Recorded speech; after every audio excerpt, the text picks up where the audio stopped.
Right, Vijay Kumar గారు యాదగిరిగుట్ట నుంచి వచ్చారు, పాస్టర్ గారు, వారితో మాట్లాడతాం. నమస్తే అన్న. నమస్తే అండి. ముందుగా మీరు ప్రవీణ్ పగడాల్ గారి గురించి కూడా పాడడం జరుగుతుంది. ఒకసారి ఒక 2 లైన్స్ వినిపిస్తారా?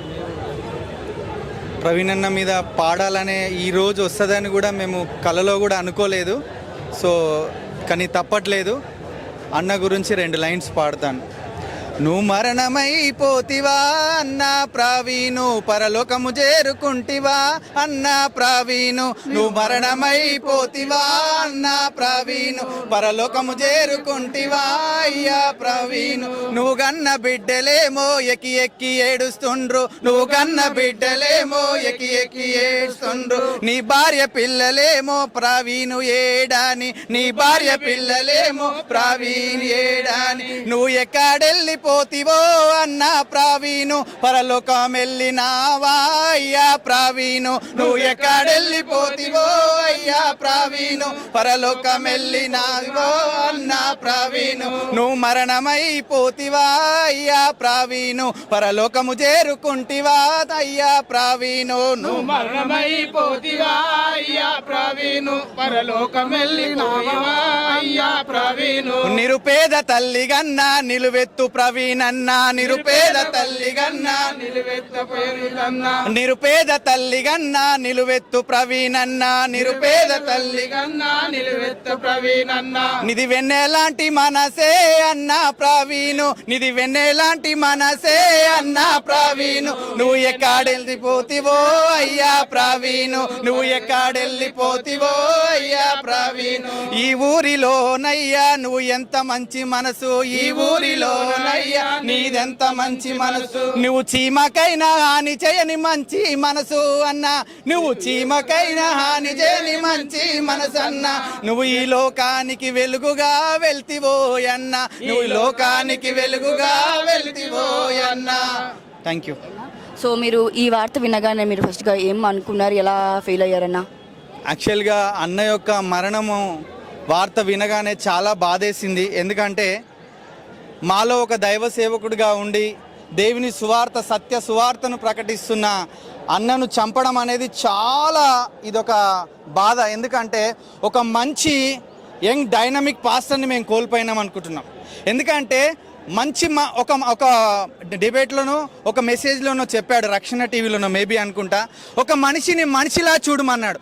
ఆ యొక్క మాట నా హృదయాన్ని కాల్చేసింది.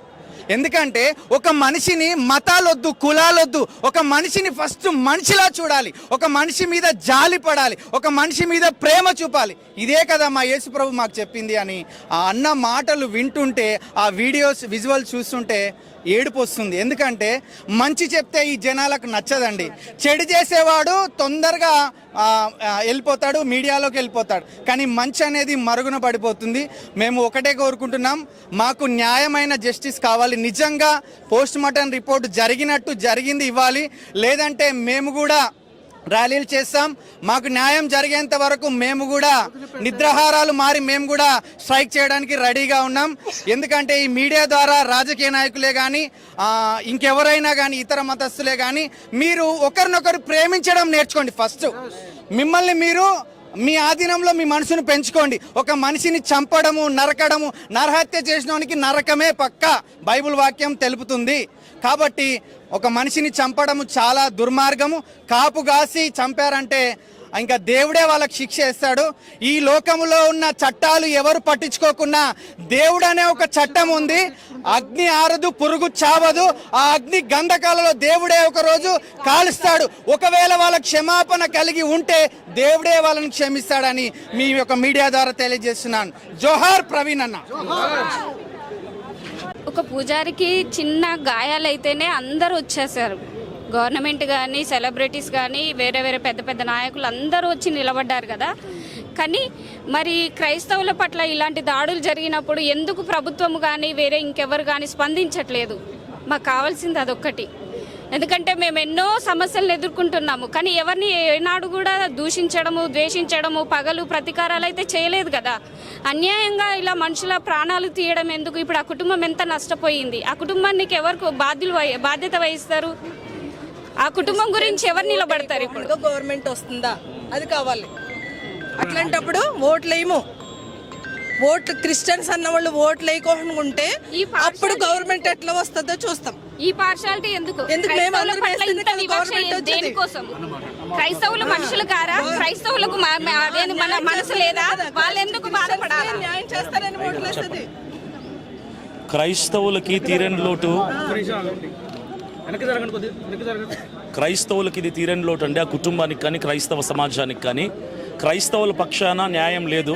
క్రైస్తవుల పక్షాన ఏ నాయకుడు కానీ ఏ సంస్థ కానీ లేదు.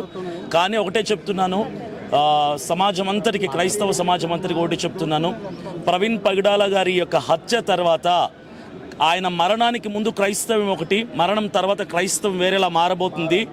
కాయనికి రెండు వైపులా ఉంటుంది. ఒకవైపే ఇంతవరకు చూశారు, రెండో వైపు మేము చూపించబోతున్నాం. మమ్మల్ని మేము ప్రొటెక్ట్ చేసుకోబోతున్నాం.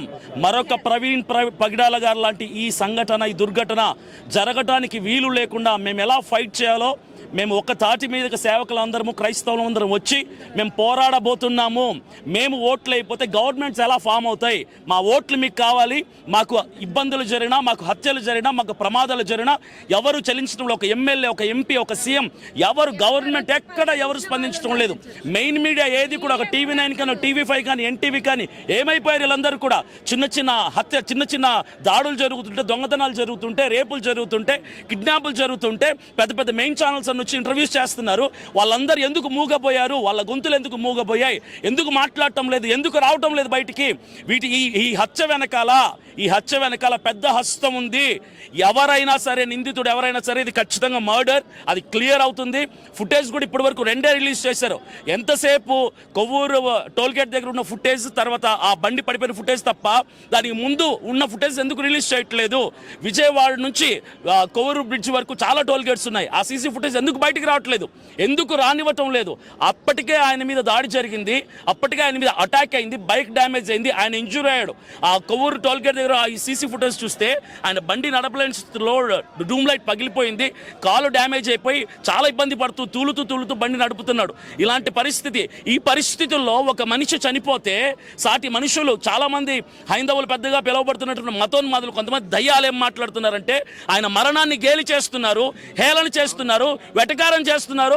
ఒక పనికిమాలిన సైతాన్ ఒకటి ఉంది, అదేమన్నా మాట్లాడుతుంది తెలుసా? యూట్యూబ్లో లైవ్ పెట్టి పగిలిందా పగిడాలని చెప్పి వెటకారంగా పాటలు పాడి ఎవ్వడి చుట్టు కత్తిరించి గుండు కొట్టించి ఊర్లో నిలబెడతాం.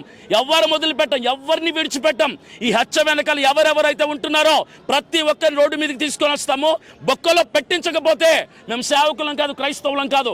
క్రైస్తవులు చేతగాని వాళ్ళు అయిపోయారు. క్రైస్తవుల ప్రేమ తత్వం మీకు అసమర్థత అయిపోయింది, చేతగాని తనం అయిపోతుంది. తిరగబడబోతున్నారు క్రైస్తవులు. ఎదుర్కోవడానికి సిద్ధంగా ఉండండి. ఇప్పుడు పోస్ట్ మార్టం రిపోర్ట్ కొరకు మేము ఎదురు చూస్తున్నాం. అందులో న్యాయం కనుక జరిగితే, ఆ నిందితులు శిక్షింపబడితే సరే, అక్కడ మాత్రం తేడా జరిగిందంటే మాత్రం మేము ఊరుకునేది లేదు. యావత్ క్రైస్తవ సమాజం అంతా కూడా రోడ్డు మీదకి వస్తాం. బళ్ళు కదలనివ్వం, ఏ పని జరగనివ్వం. ఎలా ముందుకు కదులుతుందో ప్రపంచం, ఎలా ముందుకు కదులుతుందో ప్రభుత్వం చూస్తాం. మేమందరం కూడా ఐక్యత కలిగి పోరాడతాం. We fight for justice.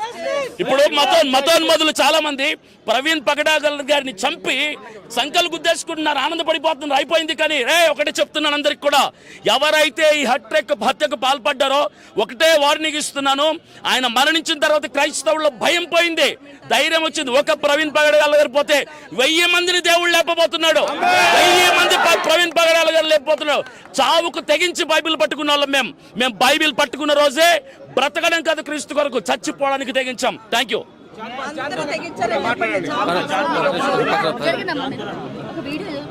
అమ్మా, మొదట ఈ వీడియో ప్లే చేస్తాను. దీనికంటే ముందు ఒక మాట చెప్తాను. అదేంటంటే, మన శత్రువు చనిపోయినా సరే, మనం బ్రతుకుతున్నటువంటి సమాజంలో ఒక శత్రువు చనిపోయినా సరే, అక్కడికి వెళ్ళి ఆ శత్రువుని,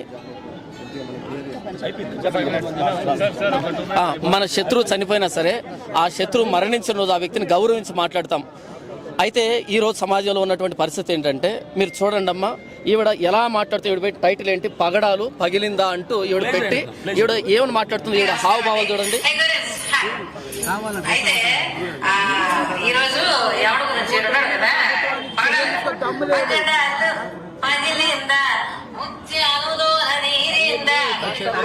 ముందు కొట్టించి ఊర్లో నిలబెట్టకపోతే ఆ సైతాన్ని చూస్తూ ఉన్నారు మీరు. వదిలిపెట్టే ప్రసక్తే లేదు. ఎందుకు చర్యలు తీసుకోవట్లేదు గవర్నమెంట్? ప్రభుత్వం ఎందుకు స్పందించడం లేదు? మతోన్మాదులు అంతా ధైర్యంగా ఒక మనిషి చచ్చిపోతే మానవత్వం కూడా చాటి చెప్పకుండా ఆ మరణాన్ని కూడా గేలి చేసి మాట్లాడుతుంటే ప్రభుత్వం ఏం చేస్తుంది?